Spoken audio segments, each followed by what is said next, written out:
Hello दोस्त, मैं पिछले वीडियो में आप सभी को स्वर संधि के पहचानने के बारे में ट्रिक बताए थे। आज आप लोग सभी के लिए व्यंजन संधि के पहचानने के लिए ट्रिक लेकर आए हैं। तो आइए इसको समझते हैं कि व्यंजन संधि को कैसे पहचाना जा सकता है। तो व्यंजन संधि को पहचानने के लिए सबसे आसान ट्रिक यही है। इसका पहला ट्रिक ये होगा कि किसी भी शब्द के ऊपर यदि अनुस्वार दिखाई दे तो वो म हलंत में बदल जाता है। तो इसको मान लीजिए यहाँ संसार लिखा है, तो यहाँ स के ऊपर अनुस्वार है, इसको म में बदलेंगे तो सम प्लस सार बनेगा, तो यह हमारा संसार हो जाएगा। ठीक उसी प्रकार संयोग है, तो अनुस्वार को म हलंत में यहाँ बदल देंगे और उसके बाद योग है तो योग हो जाएगा। इसका अलग अलग विच्छेद करेंगे तो सम प्लस योग हो जाएगा संयोग। उसी प्रकार यहाँ स के ऊपर भी अनुस्वार है तो सिर्फ अनुस्वार को म हलंत में बदल देंगे, तो उसी से पहचान में आ जाएगा कि ये हमारा व्यंजन संधि होगा। तो इसको म अनुस्वार को म हलंत में बदलेंगे तो ये हमारा सम हो जाएगा और उसके बाद में हार है तो हार लिख देंगे, संहार हो जाएगा। उसी प्रकार यहाँ संधि है, स के ऊपर अनुस्वार है तो अनुस्वार को म हलंत में बदलेंगे तो सम हो जाएगा और अंत में धी है तो धी हो जाएगा, सम प्लस धी मिलके संधि बन जाएगा। ठीक उसी प्रकार इसका दूसरा पहचानने का ट्रिक है कि यदि किसी भी शब्द के बीच में आधा ग दिखाई दे और जब उसको अलग करेंगे, विच्छेद करेंगे, तो वो हमारा आधा क में हलंत के रूप में बदल जाता है।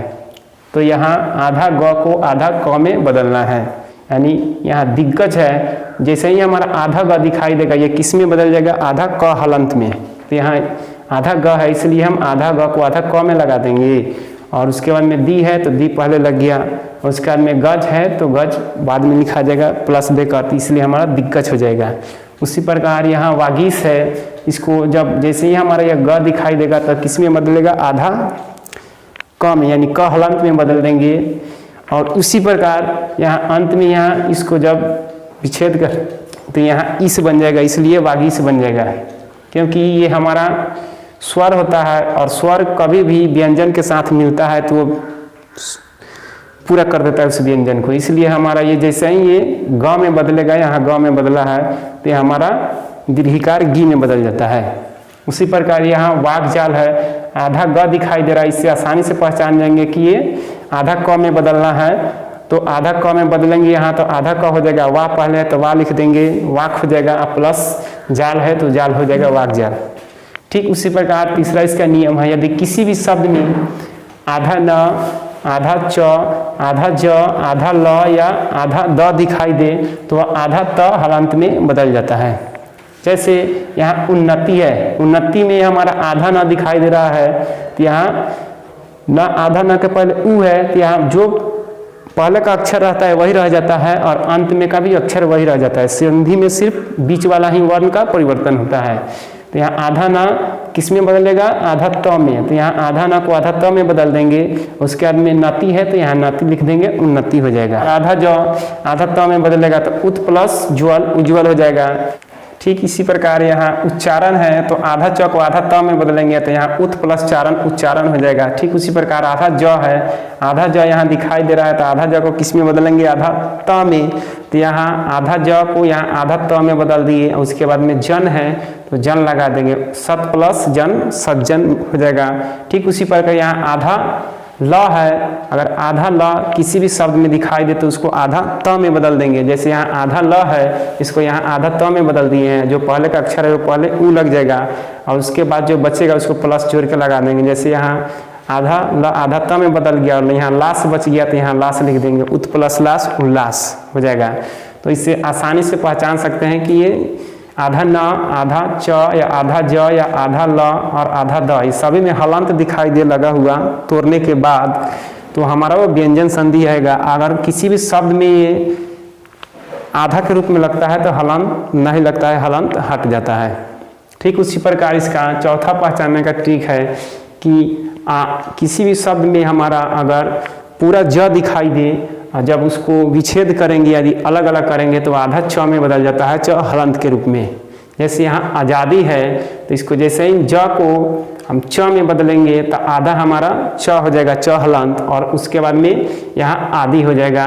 तो अच प्लस आदि आज़ादी हो जाएगा, क्योंकि हमारा यहाँ आ है, ये आ हमारा स्वर वर्ण कोई भी होता है वो व्यंजन को पूरा कर देता है। यहाँ हमारा क्या है, तो यहाँ हमारा व्यंजन है और ये जब बदलता है रूप में तो ये तीसरा रूप में नियम के अनुसार बदल जाता है, इसलिए हमारा आधा च के रूप में बदल जाता है ज।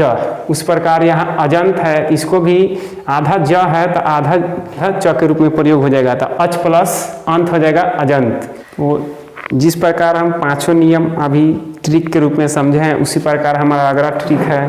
तो इसको समझेंगे कि हमारा किसी भी शब्द के बीच में अगर च दिखाई दे आधा, जैसे उसको अलग विच्छेद करेंगे तो हमारा आधा च लोप हो जाता है या गायब हो जाता है। जैसे यहाँ स्वच्छंद है, इसको जब विच्छेद करेंगे तो स्व प्लस छंद बन जाएगा, तो हमारा हो जाएगा स्वच्छंद। ठीक उसी प्रकार यहाँ हमारा आधा च दिखाई दे रहा है छ के पहले, तो इसको जब अलग विच्छेद करेंगे तो हमारा आधा च लोप हो जाता है। उसी प्रकार यह अनु प्लस छेद अनुच्छेद हो जाएगा।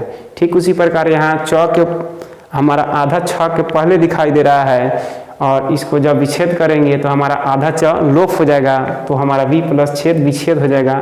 इस प्रकार हम आसानी से पहचान सकते हैं कि व्यंजन संधि कभी भी जब छ के पहले आधा च के रूप में दिखाई दे तो आधा च गायब हो जाता है और सिर्फ छ ही बाद में दिखाई देगा और आधा च नहीं दिखाई देगा। ठीक उसी प्रकार अगला इसका पहचानने का ट्रिक है छठा, कि अगर किसी भी शब्द में हमारा आधा मूर्धन्य और ठ दिखाई दे तो हमारा आधा दंश और थ के रूप में बदल जाता है। जैसे यहाँ हमारा लिखा है निष्ठा, तो निष्ठा को हमारा यहाँ ठ के पहले आधा हमारा मूर्धन्य दिखाई दे रहा है और ठ दिखाई दे रहा है, इसको हम आधा दंश और थ के रूप में बदलेंगे तो हमारा अलग रूप में बदल जाता है। जैसे निष्ठा को अलग अलग करेंगे तो नी प्लस अस्था हो जाएगा निष्ठा। उसी प्रकार प्रतिष्ठा है, तो प्रति पहले है तो पहले का पहले रह जाता है, सिर्फ हमारा आधा मूर्धन्य और ठ बदल जाता है किस में, तो आधा दंश और थ के रूप में। तो उसी प्रकार प्रति प्लस अस्था हो जाएगा प्रतिष्ठा। तो इस प्रकार हम पहचान सकते हैं तो व्यंजन संधि, किसी भी व्यंजन संधि को पहचानने के लिए उसके बीच वाले वर्ण को आसानी से देखकर हम पहचान सकते हैं।